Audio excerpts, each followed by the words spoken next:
saya harap bahawa kalau nak cakap bahawa pada masa yang akan datang, ini mungkin boleh kita bincang. Tetapi saya nak tegaskan di sini, ini bukan satu provisi ataupun satu peruntukan pindaan yang belilah kuasa yang lebih besar kepada seseorang menteri yang dipertanggungjawabkan untuklah menjaga industri komunikasi dan multimedia. Penjelasan. Yang Berhormat, sikit Yang Berhormat.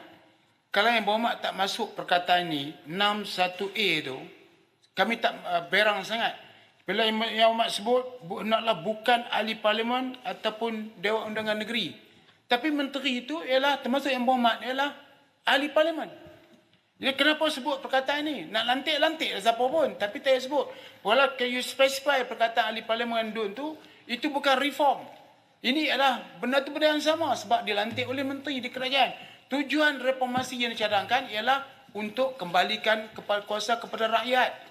Tapi nampaknya Yang Berhormat kata ini 1998 dibuat, kami cuma buat pindaan. Yang Berhormat kempen dulu, yang dibuat dulu semua tak guna. Kalau tak guna, pindahlah. Kami tak ada masalah. Kami akan sokong. Sebab ada kami tak guna, nampaknya yang dulu berguna. Kalau yang dulu berguna, kenapa kerajaan sekarang yang memerintah? Patutnya kerajaan dulu lah. Itu poin dia. Jadi perkataan ahli parlimen dengan dua itu, kenapa disebut?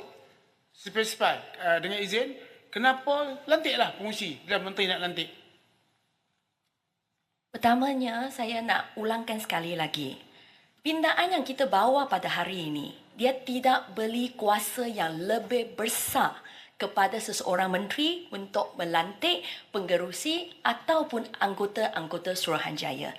Itu yang apa yang saya ingin jelaskan kepada ahli-ahli yang berhormat dalam Dewan ini.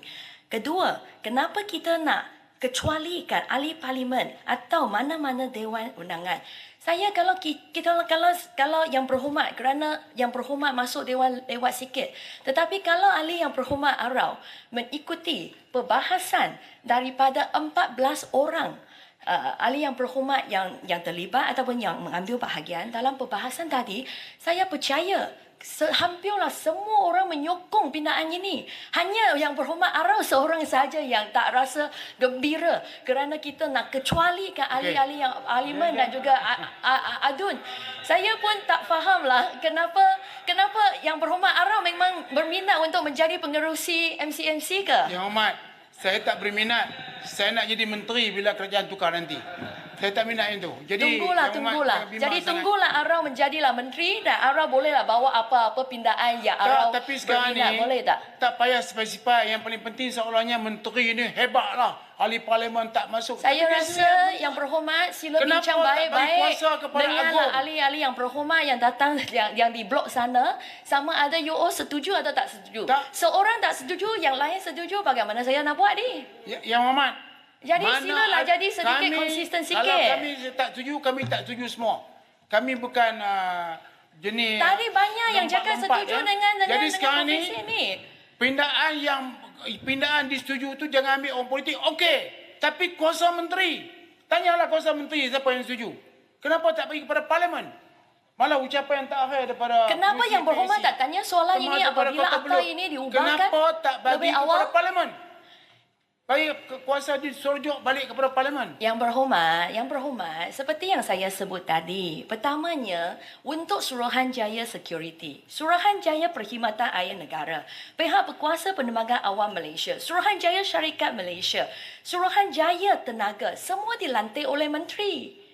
Semua dilantik oleh menteri. Yang saya nak tegaskan di sini adalah pindaan yang kami bawa pada hari ini tidak bagi kuasa yang lebih besar, yang satu perkara yang abnormal kepada menteri untuklah melantik pengerusi.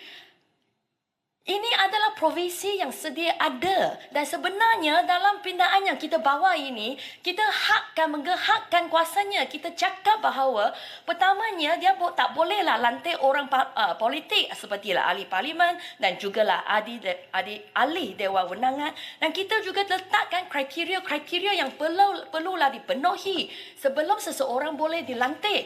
Jadi sebenarnya pindaan yang kami bawa pada hari ini, kita menghakkan kuasa seseorang menteri untuk melantik pengerusi dan juga anggota-anggota Suruhanjaya. Saya mintalah Yang Berhormat Arau baca baik-baik, boleh tak? Saya rasa masa yang cukup panjang saya bagi kepada Yang Berhormat Arau. Okey, seminit. Cukuplah Yang Berhormat. Kalau Yang itu pun Berhormat tak faham, saya pun tak bandingkan tahu dengan bagaimana nak berjelaskan APM, isu ini lagi. soal apa ni security. Yang Berhormat, MC ni rakyat Malaysia. Ini Suruhanjaya lain tu melibatkan kumpulan kecil. Ini rakyat Malaysia. Suruhan tenaga? Suruhanjaya tenaga? Electricity bukan untuk semua rakyat Malaysia. Itu adalah sekumpulan kecil. Ini rakyat nak supaya parlimen yang mereka wakilkan itu membuat pemilihan dan pelantikan. Yang Berhormat Arau, isu Kalau air, lagi tak isu boleh sebut elektrik nama Arau, itu Arau untuk akan semua tak orang boleh. ataupun untuk beberapa orang Kalau sahaja. beritahu, pindaan ini Yang Berhormat Arau, jawablah. jawapannya salah. Isu air, isu elektrik itu Membandingkan adalah tentang hak apa ni, asasi Suruhanjaya semua rakyat air, Malaysia. Ini rakyat Malaysia. Betul lah. Suruhanjaya Tenaga tentanglah isu elektrik. Suruhanjaya Perkhidmatan Awam Negara, Air Negara jugalah adalah hak asasi setiap manusia kan. Juga semua hak asasi setiap manusia kan. Terima kasihlah Yang Berhormat.